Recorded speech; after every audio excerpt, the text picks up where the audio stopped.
All Views.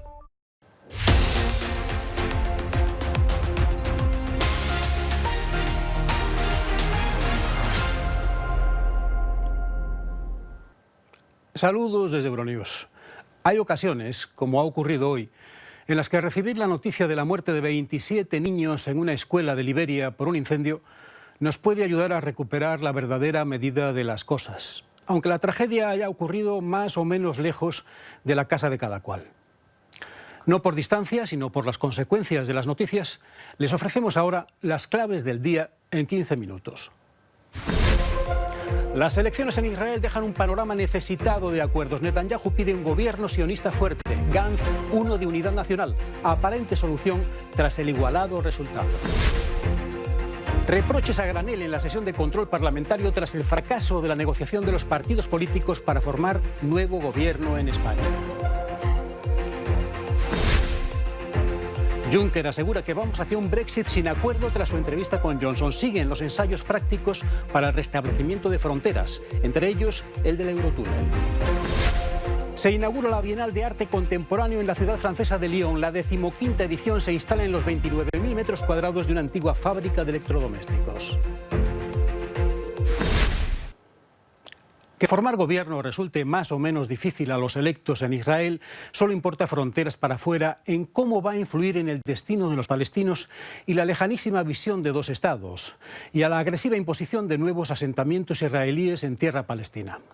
Así que les ahorramos las negociaciones intrapartidos para irnos directamente a las impresiones que provoca en el Parlamento Europeo. Es un reportaje desde Bruselas de Ana Lázaro.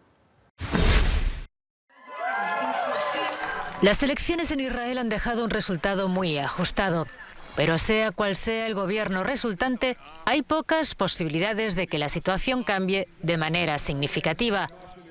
Pero podría ser la ocasión para relanzar las relaciones entre Israel y la Unión Europea. La solución de los dos estados está lejos de estar cerca, ni tan siquiera se ha abierto un proceso para encauzarla. Pero es importante que mejoren nuestras relaciones, porque ha habido muchas tensiones entre el Parlamento Europeo e Israel, y no creo que sea fructífero. La Comisión Europea espera por su parte que el nuevo gobierno detenga la expansión israelí en Cisjordania. Reiteramos el llamamiento a Israel para que ponga fin a todas las actividades relativas a los asentamientos y desmantele los puestos avanzados que ha dirigido desde marzo de 2001. También está en juego el proceso de paz en Oriente Medio y la Unión Europea no quiere perder su papel de mediación. No es el momento de enfrentamientos, no es el momento de incrementar los conflictos, es el momento de posibilitar acuerdos que vayan en la buena línea, y en este sentido la Unión Europea estará en disposición o deberá de estar en disposición de buscar estas posibles vías de entendimiento. Ningún Estado miembro ha seguido el movimiento estadounidense de trasladar la embajada a Jerusalén, pero Hungría y la República Checa juegan con la idea. El anuncio de elecciones en España ha venido acompañado de todo menos de indiferencia. Cómo influirá en la participación y en el desplazamiento de votos está por medir. Lo que tenemos al alcance son las opiniones a pie de calle recogidas por Carlos Marlasca en Madrid. La vuelta a las urnas no contenta a una parte importante de la población española. La repetición de los comicios tras los últimos del pasado mes de mayo para muchos significa la muestra de la inoperancia de una clase política que no ha conseguido llegar a ningún tipo de acuerdo en 4 meses. Bueno, pues me parece impresentable por la incapacidad que tienen los políticos que tenemos actualmente de no ponerse de acuerdo.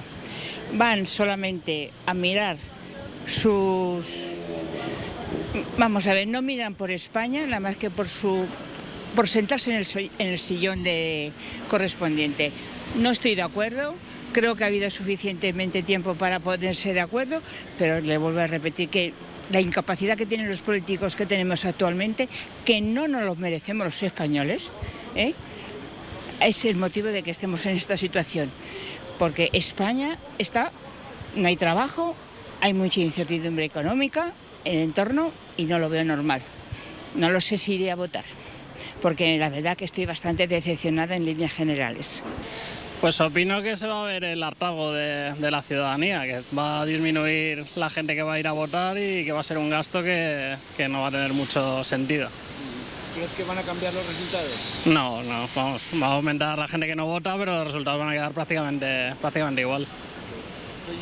Bueno, a mí me hubiera gustado que hubieran llegado a un acuerdo de algún tipo, que se hubiera facilitado un gobierno, ya que si no tenemos al país paralizado y es repetir una situación que se está, digamos, llevamos varios gobiernos así y al final se está haciendo un poco perpetua, por decirlo de alguna forma.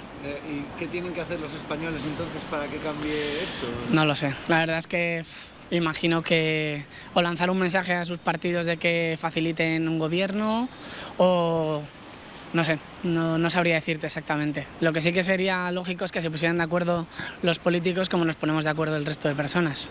Pues me parece una vergüenza. Me parece que los políticos son infantiles e irresponsables y que la sociedad española no se merece esto. Bueno, al final era un poco lo que esperaba. Se estaba viendo ya durante el verano que no se ponían de acuerdo y al final pues vamos a tener que volver a votar. Y yo creo que el futuro va a ser el bipartidismo de nuevo en las elecciones. Al final nos vamos a ir a un extremo o a otro y a ver si ya por fin sacamos mayoría suficiente como para que el gobierno se pueda formar. Pese a que el último CIS daba una clara mayoría a Pedro Sánchez, es posible que aumente la abstención y que la situación sea similar a la actual. El lunes pasado, el presidente saliente de la Comisión Europea se reunió con el primer ministro británico Boris Johnson.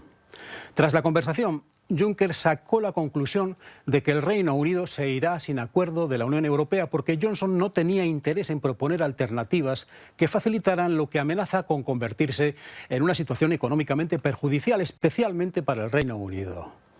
Les ponemos un ejemplo práctico con el Eurotúnel, Inglaterra-Francia, ensayo general aduanero. Vean los detalles. Ensayo general en el puerto de Calais para adaptarse al Brexit. Tanto en el lado francés como en Folkestone, en el lado británico, hay una amplia estación de peaje por la que pasa todo el flujo de camiones. Una veintena de voluntarios participaron este martes en el simulacro para comprobar que todo funciona llegado el momento. Pero una cosa son los ensayos y otra muy distinta cuando tengan que pasar 5.000 camiones al día. Habrá largas esperas, muchos controles, retrasos en ambos lados y luego está la incertidumbre de que no sabemos cuándo va a suceder. Se sigue posponiendo y al final vamos a tener que afrontarlo.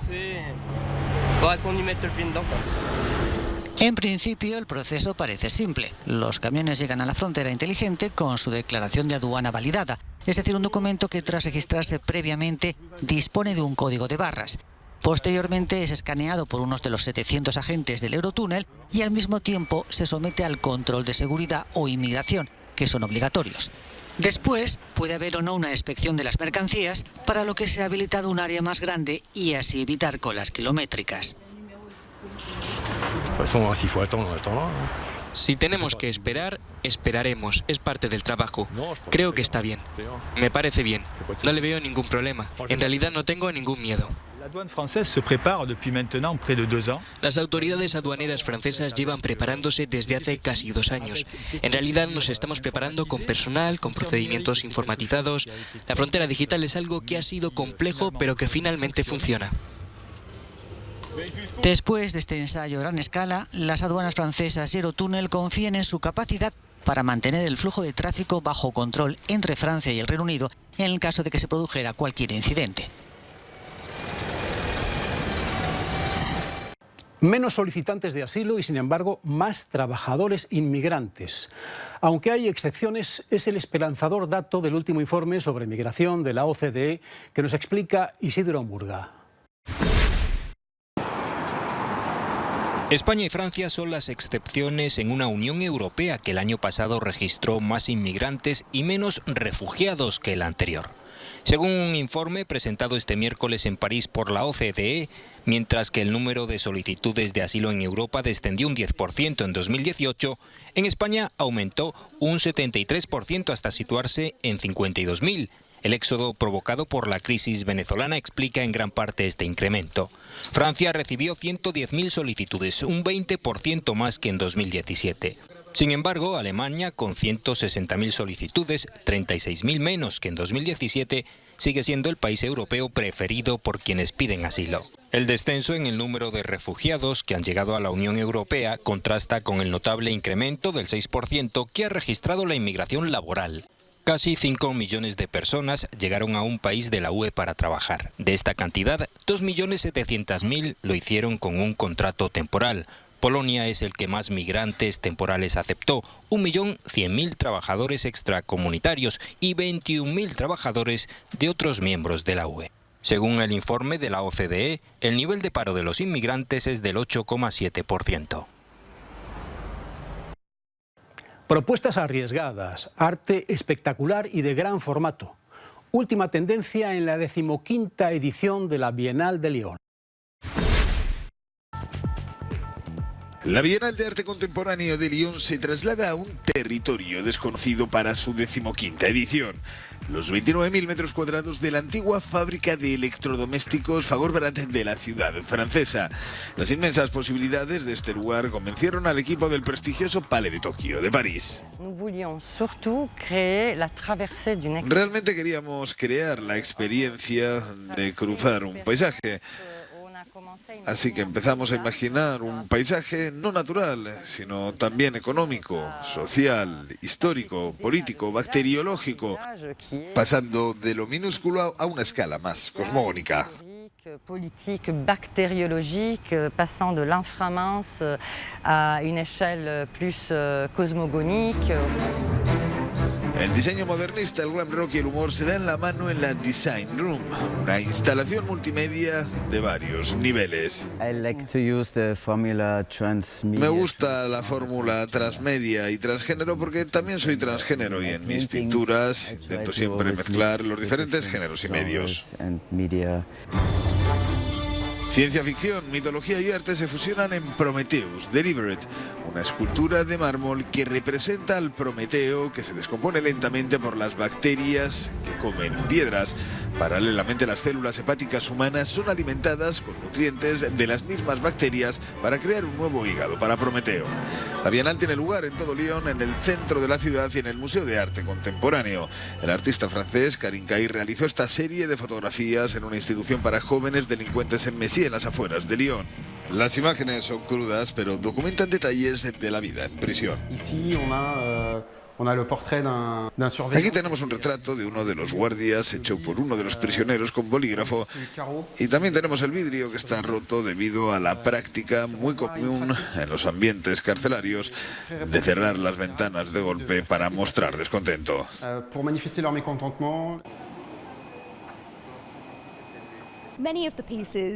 Muchas de las piezas de esta ambiciosa y ecléctica bienal crecerán y se transformarán en los próximos meses, cambios que se reflejan en la metamorfosis de este edificio, de fábrica de electrodomésticos a centro cultural.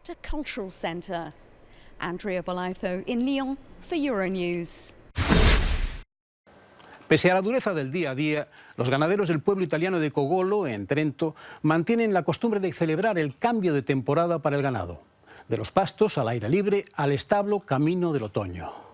Les dejamos ahora con las imágenes del llamado desfile de la desmalgada para despedir Euronews hoy. Gracias por acompañarnos. Hasta mañana.